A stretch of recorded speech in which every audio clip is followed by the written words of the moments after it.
everyone, this your girl Mona Ray Memoirs, and if this is your first time tuning in, this is Ray, Battle Rap's Mood.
It's your girl Mona Ray Memoirs. What's the mood? Today we have a very, very special guest. We have in the building, on the mood, Swamp. Everybody give a round of applause.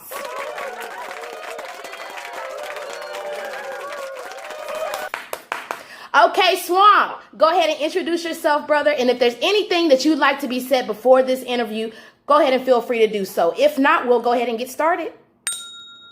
Yeah, let's start it up. Y'all know what's happening. Swamp Town, Swamp shit, man. South Carolina. We from South Carolina shit. Y'all know what's going on.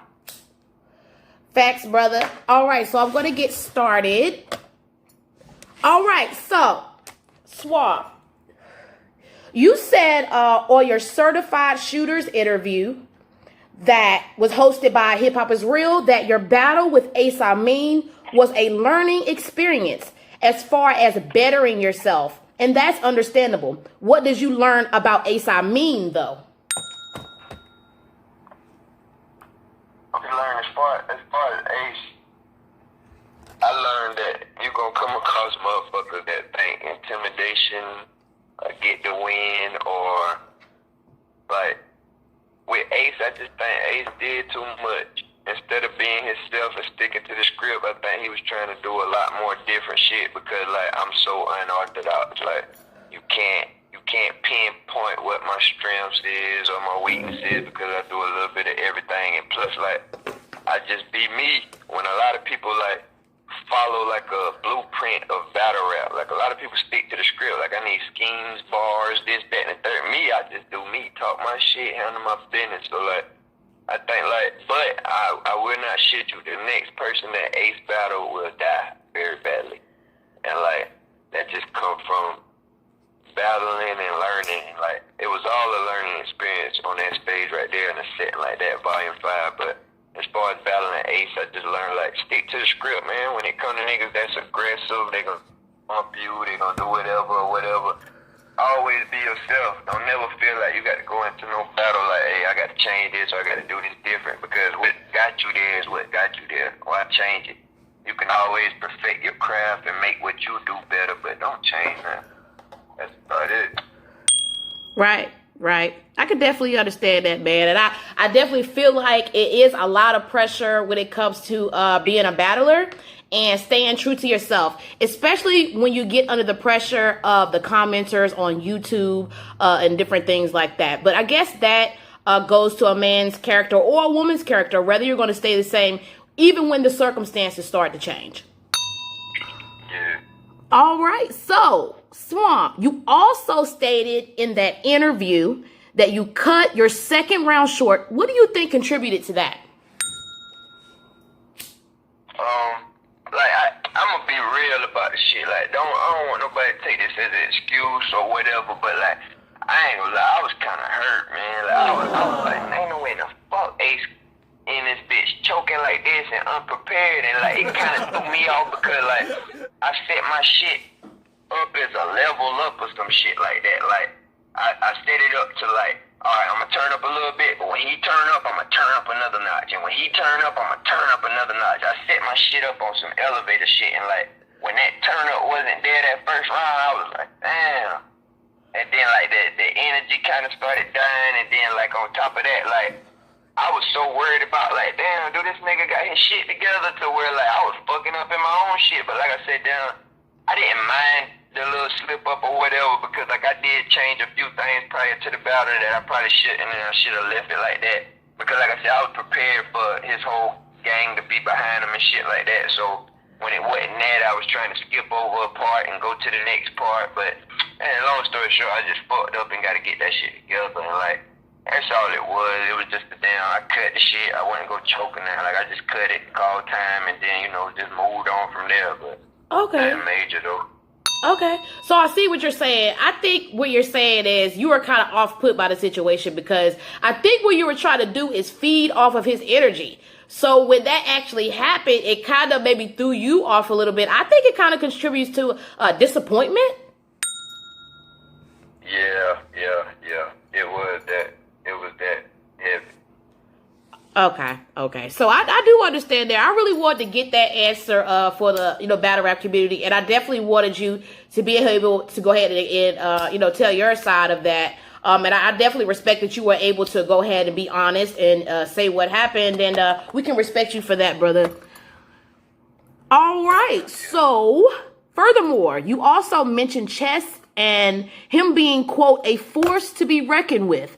Can you name a few opponents you'd like to see him face for 2020?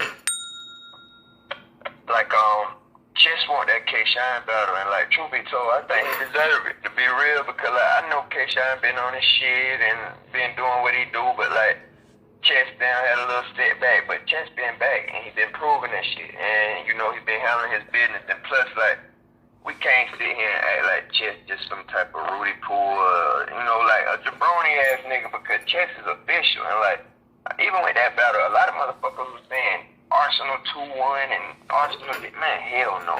Chess is back. And Chess been rapping, and like, he deserve whatever play he want. He want that K-Shine play, give it to him.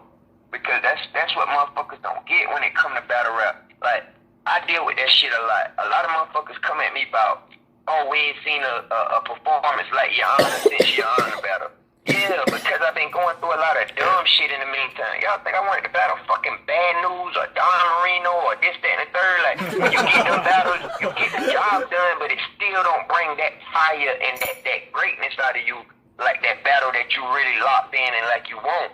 And that's what happens with battle rap a lot of the time. By the time you get that matchup you been wanting, you don't even want it no more. It's so watered down, and you don't get the battle that you could have got at the height and the peak of the damn energy. So like, catch that shit while, like, you gotta strike while the iron hot type shit, man. Okay. So yeah, I've definitely been seeing that going down on Twitter and other social media platforms, and they've definitely been covering that topic of Chess and K-Shine battling. I know the last time K-Shine said that he needed to see a little bit more from Chess, but he was willing to do so. So if you were going to give a prediction on that, what would you predict between Chess and K-Shine? Like, I'm gonna be real. I don't even know. I would without sitting down and talking to Chess and chopping it up with Chess. Without doing that, I probably would pick K-Shine clear. But like, Chess has a chip on his shoulder when it comes to that battle, and it's something about that battle that really drives him. So like, I don't know, man. I'm willing to say like Chess could take that battle, but 2-1 either way if I had to call it. Right. I'm definitely excited to see that, and I will be the one to go ahead and say that I feel like Chess is a force to be reckoned with. I'm definitely in agreement with that, and K-Shine happens to be my favorite battle rapper, and I see that Chess has grown so much. He did go through a dark time in which he wasn't in favor of the people, but I think he's done an excellent job in redeeming himself, and not for the people, but for himself. So I'm really, really pleased with what I've been seeing from him. So I can totally agree with that. Yeah. Okay. So let's move on to the next section of this, shall we? Okay. So, I've seen you mention on Twitter regarding the Rookie of the Year 2019. And we all know that the card is quickly approaching and there are other candidates. What are you bringing different to the table that sets you apart? Y'all already know that shit, man. Like, I'm not playing no game or none of that shit. Like, when it comes to different, I'm different. Like, and it ain't that I reach out to be different or nothing. It's just that I'm different just by nature. Like, I don't try to do what all these other niggas try to do. I'm not trying to follow the regular pattern of battle rap. You got to have schemes, double entendres, all this crazy. I just do me, man. I talk my shit. I set my punches up how I set them up. You never know when they coming. Just that country southern, like, you know, that dirty south shit. And like, it ain't too many people out here doing it like how I do it. You got country motherfuckers or people that's from the south, but I think I kick that shit and portray it in a whole different matter than everybody really think. And so, like, what the difference is, though, I don't really give a fuck about that shit. I don't give a fuck about none of this shit. Battle rap shit, I really look at this shit like a fucking hobby, man. Like, so, like, you will never catch me doing no monkey ass shit just to sell a fight or get a battle, or you will never catch me coming out of my zone or doing anything out of my realm just for battle rap. Like, that's why it flows so naturally, because I just do what I maneuver in battle rap how I would in the street. And that's the best thing about it. If you be yourself, you can't lose like that. Because, like, I know what I bring to the table and I know what I do when it comes to battle rap. So if I'm doing me and I'm the best me, you either gonna make that shit a damn a classic or you gonna die. Like, it's just gonna be like that. That's just how I'm set up. So, like, as long as I stick to the script and feed me, like, I feel like I can't lose, man. Right. I definitely could agree with that as well. I mean, there's no other way than to be yourself. I feel like when you're yourself, everybody around it knows it and they're drawn to you, because I'll keep it real with you. I've been watching a lot of the interviews. Hip Hop is Real, 15 Minutes of Fame. I'm always glued to it. I'm a blogger. That's what I do. So, and to be honest with you, I saw so many people clicked up, you know, but there was a scene in one of those interviews where the crowd was getting onto the elevator or getting off of the elevator. And I saw you alone, and I was like, he's alone, and everybody is clicked up. And then I began to go down and I began to read the comments, and you were receiving so much praise for being alone. And that was really, really impressive to me, because I really, really like the battlers right now that are, shall I say, not clicked up, to be honest with you. I think it's very admirable, and I think it shows that you're a man and you can stand on your feet. Yeah. Not saying that people that are clicked up, that are not men. I'm just saying, you know what I mean. Yeah, that's just me, man. I ain't never like no crowd or none of that shit like that. And like, it's always like, I feel like I can't control the crowd as far as like hanging out type shit, but I can control me, and I got responsibility over me type shit. And like, I done learned a lot through life hanging with a bunch of niggas, or that's just me. I always stay to myself. And like, if motherfuckers notice that them Hip Hop is Real video, I stood in the back, I chilled for a second, but as those videos and interviews go on, you're not gonna see me no more. Cause after 10, 15 minutes, I'm gonna get up with y'all boys. I'll holler at y'all at the event. I'll see y'all later. I went back to my room and put in work. Probably the same thing that Ace should have been doing instead of arguing with Surf and all these other motherfuckers. Like, go to your room, bro, and all this other shit. And like, I'm from South Carolina. Like, ain't nobody else they from South Carolina. You know what I'm saying? So like, I ain't in cahoots with all these motherfuckers. I could chill and chop it up with certain motherfuckers, but like, when you break it down to the nitty gritty, these not my men. Like, you know what I'm saying? That ain't my mans, or like, that ain't my homie or my partner. So that chopping it up and talking only gonna be to a certain degree. So like, I really ain't with the crowds. I really ain't with all the extra shit, the room parties and the clubs and all that shit. I ain't with all that shit, man. And I ain't gonna fake it. And that play a big part in why, like, I won't join no fucking damn battle rap group, because like, what I'm supposed to do, pull up to events and rap with y'all? I live in South Carolina, you know what I'm saying? So like, it's not gonna be that chemistry like it would be with my Swamp Town niggas. So like, that's why I just chill, man, play the back and watch and observe, because battle rap, you never know who you got to battle, you never know who watching, you never know who lining you up, you never, like, all of that, you always got to be on your P's and Q's. So I think the best way for me to do that is play the field and be in the back in the cut and chill and watch the reserve. You know, I'm going to talk and express myself when I feel the need, but for the most part, you see me back there cooling. Respect.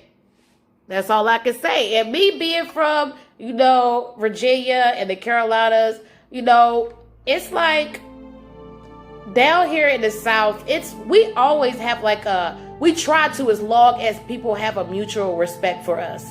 South Carolina, Virginia, North Carolina, we have great hospitality. So, and you know, the energy of the people, you know, up north and, you know, New York is different. And, you know, we're always seen as old country Bamas. We slow, you know what I'm saying? But the thing about it is we're really humble, nice, kind people at heart until it goes another way. You know, there's no defense. We're not naturally defensive people, but that's just how it goes. But let's just go ahead and move on to the other question. So how do you feel about paying homage to vets and legends? Say that one more time so I can really put this in there. Okay, I'll run it back. No problem. How do you feel about paying homage to vets or legends? What do you mean? I mean, like, the homage is gonna be paid regardless. Like, the homage is paid. The homage is paid during the process of being able to battle a vet. You got to go through so much. You gonna go through the history of where was you when I was doing this and that. You ain't did enough. You got to do more. You got to blah blah blah blah. All that shit. Like me personally, I don't know if this sound bad or not, but I respect what certain motherfuckers did, but like I know that my impact and my legacy that I can have on the game. So like I feel what you did type shit, and like, you know what I'm saying, I understand it and I appreciate it, but like truth be told, like it ain't too many people you gonna compare me to. The only thing I ever heard my comparison to is like T.I., and he an industry rapper. Boom. I heard Clean Paper a few times, but that ain't the same. So like, who else you gonna compare me to when everybody else you can compare them to Twerk, you can compare them to Lux, you can compare them to this person and that person, according how they rap. But when it come to me, like, you can't really do that. Motherfuckers start talking about T.I., industry rapper that ain't got nothing to do with no damn battle rap. So like, me feeling like I'm in a lane of my own, I respect what motherfuckers did, because like I was always taught that, not just respect yourself, respect everybody around you. Yeah, I respect that. But at the same time, I'll smoke your dumb ass. You know what I'm saying? So like, the respect goes to the utmost level, but the competition goes above the respect in a certain degree, because like, I get what you did, but I know a better route that's more impact and powerful. That's how I feel. Right. I totally agree with that. It is a uphill battle to get a big name. Especially if you're coming in and you're trying to make a splash. Now, there have been some people that have fortunately been able to skip. However that goes, politics, I really don't get too much involved. But yeah, just getting to them is paying homage. Even just calling a person out, if you plan to do that, that's saying, hey, I respect this person enough that I would want to use my own intelligence and go against theirs. You know, because bars are not... I don't care what anybody says. There's no such thing as throwaway bars, okay? You need every bar that your mind can come up with. Yeah. Ain't nobody got time to be out here wasting bars. And if you're out there wasting them, they're probably not that good. All right. So next question, Swamp. I'm really, really excited we're getting this information from you again, and I do appreciate it. Okay, so what do you think about the debate of Philly battle rappers creating the battle rap culture? Philly? Yeah. I mean, like, as far as Philly, I don't even feel they got no crazy ass impact on battle rap. Yeah, you got Reed Dollars. And then you got Cassidy that's out there playing around with people or whatever. But like, if you ask me who really putting in work from Philly, I'm gonna say Eazy the block captain. That's the hottest thing out of Philly right now. It's not no Cassidy or no Inez or no fucking none of them names that you would consider. I think Eazy the block captain is the one putting on for Philly right now.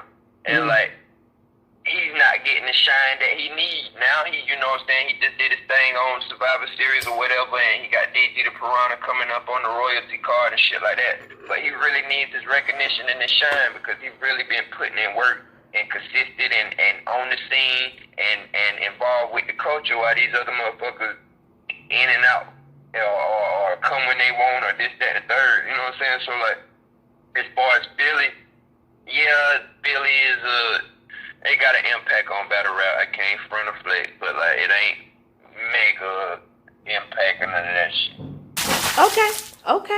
Okay.